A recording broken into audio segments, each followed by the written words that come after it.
Yo, what it do? You kicking it with your boy K Sims, and I'm back at you with another episode on the KPhonics podcast. Man, last night was a great fight last night. If you did not catch it, it was on Showtime Sports. It was Danny Swift Garcia versus Brandon Bam Bam Rios. It was fireworks from start to finish, man. It was a great fight. Brandon Rios kept coming forward. He was getting hit with some bombs from Garcia. Garcia showed that he clearly was the superior boxer and the better counterpuncher. Brandon Rios is not a boxer per se. He's a brawler, so he definitely keeps coming forward, has a tremendous chin, has a phenomenal heart, and he showed it in that fight, and he just kept coming until he ultimately got hit with a shot that he didn't see, a right hand preferably. Well, specifically, not preferably. It was a great fight. Much respect to Brandon Rios and Robert Garcia and those boys over in that camp. Much respect to Danny Garcia for what he had to do. Brandon Rios was definitely cutting off the ring and frustrating Danny Garcia a little bit in the fight. You definitely could see it with his footwork, and Angel Garcia definitely lit a fire under his son's ass when he went down to the corner telling him, you can't be fucking doing that, stay off the ropes, and you don't need to give him that option to put you on the ropes. However, Brandon Rios was definitely doing his job and cutting off the ring. I think he did a tremendous job in that fight. I think he did better than expected. Most critics, even including myself, believe that he had taken entirely too many hits over the course of his career. Brandon Rios has been in a lot of wars, and I think that it took a real toll on his body when he got knocked out by Timothy Bradley, who is not known at all as a power puncher by no means, and no stretch of the imagination. Hell, Timothy Bradley is viewed as a damn pity pat puncher by most critics. Just has a lot of phenomenal skill, great skills. But it was a great fight. After the fight, obviously, post fight interview, we saw Sean Porter and Kenny Porter get in the ring. Sean Porter basically was confronting Danny Garcia because he had been wanting to fight Danny Garcia for quite a while, going all the way back to like 2015. He had been trying to get that fight for a long time, but for whatever reason, either due to politics or either due to Danny Garcia might not want to fight, the fight never materialized during those early years. Now at this particular point, the fight is rotten, so those guys needed to get in the ring with each other. If Danny Garcia is not going to choose to fight Sean Porter next, he definitely needs to get in there with Errol Spence.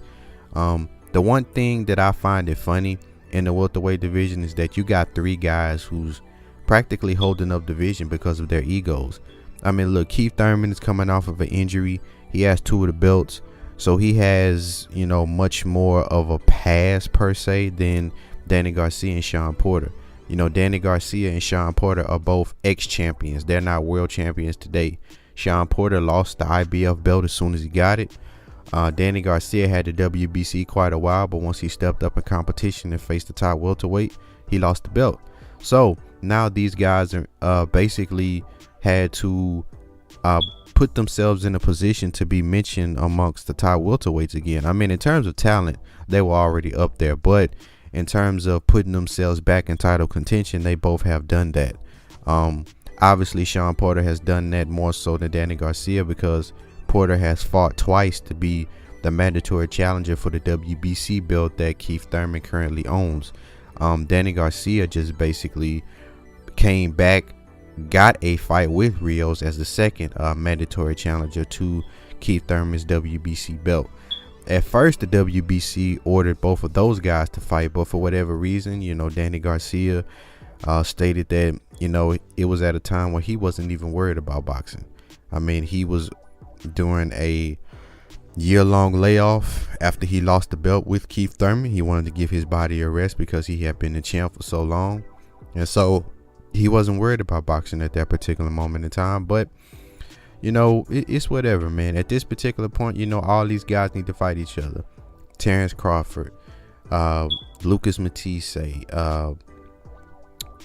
Lamont Peterson, Jesse Vargas, Terrence Crawford, Sean Porter, Errol Spence, Keith Thurman, Danny Garcia. They all need to fight each other.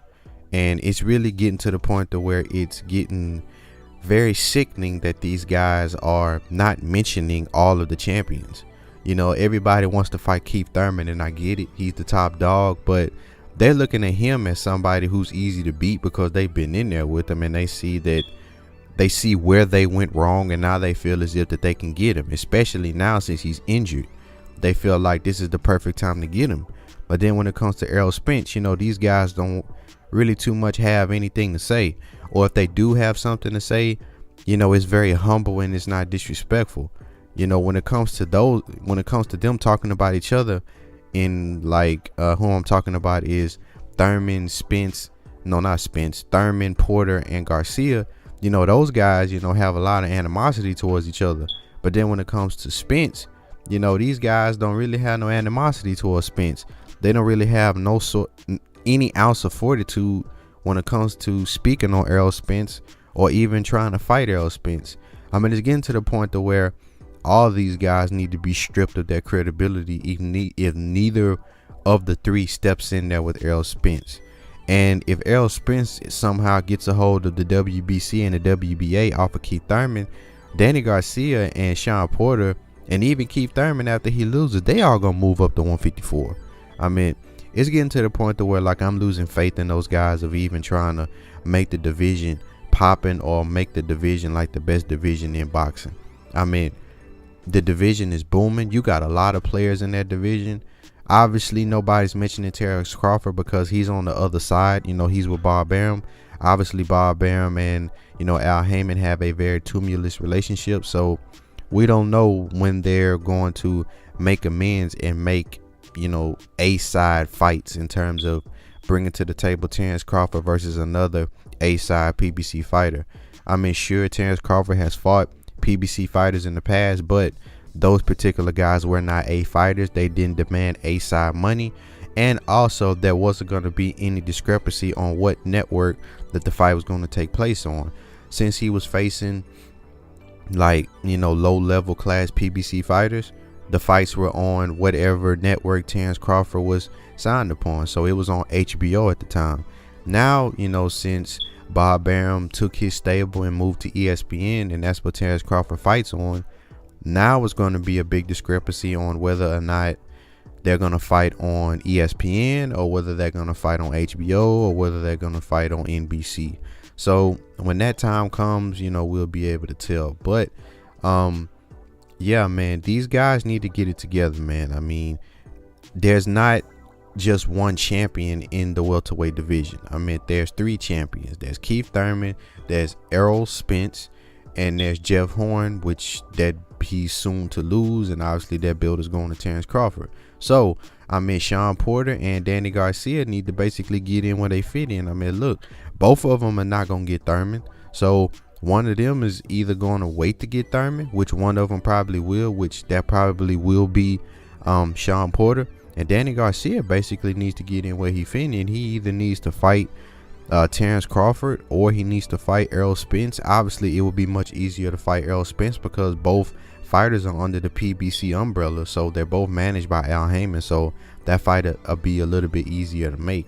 I mean, the Terrence Crawford fight will definitely be a great fight as well because of their amateur history with each other of being 1-1, and that can translate into the pros, so that definitely would be a great fight as well. So we'll just see. I mean, hopefully Danny Garcia versus Errol Spence can materialize, or Danny Garcia from Sean Porter can materialize, man. Hopefully, you know, we get the fights that we want in 2018. So far, we're doing a great job. I mean, the fight last night did not disappoint anyone because Brandon Rios did better than expected. And I'm happy for Brandon Rios that he was able to recover and get up. I love the fact that he was very humble at the end of the fight. He gave Danny Garcia his props. You know, even though he was a little sad that he got knocked out, he stated that he could have continued when he got up. I mean, he was so staggered, man. He was stumbling coming forward. I like Brandon Rios, man, and I love the fact that he was able to recover and he can live to fight another day. And I'm happy about that, man. I'm all about safety for the fighters, man. They put their life on the line going inside that ring. You can literally die in that damn ring, man. I mean, it is no motherfucking joke at all. You can literally die in that damn ring, man. I mean, literally, you can die in that fucking ring, man. It is crazy.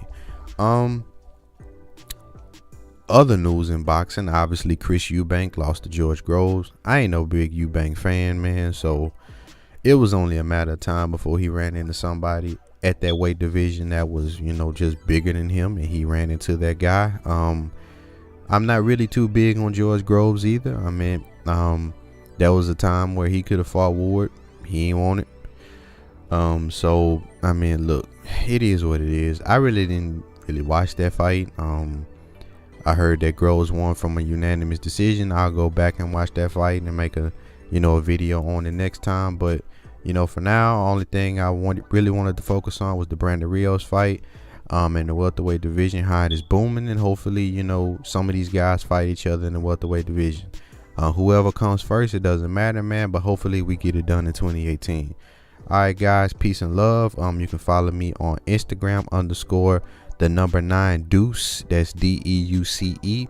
And then you can follow me on Snapchat, which is Trillmatics.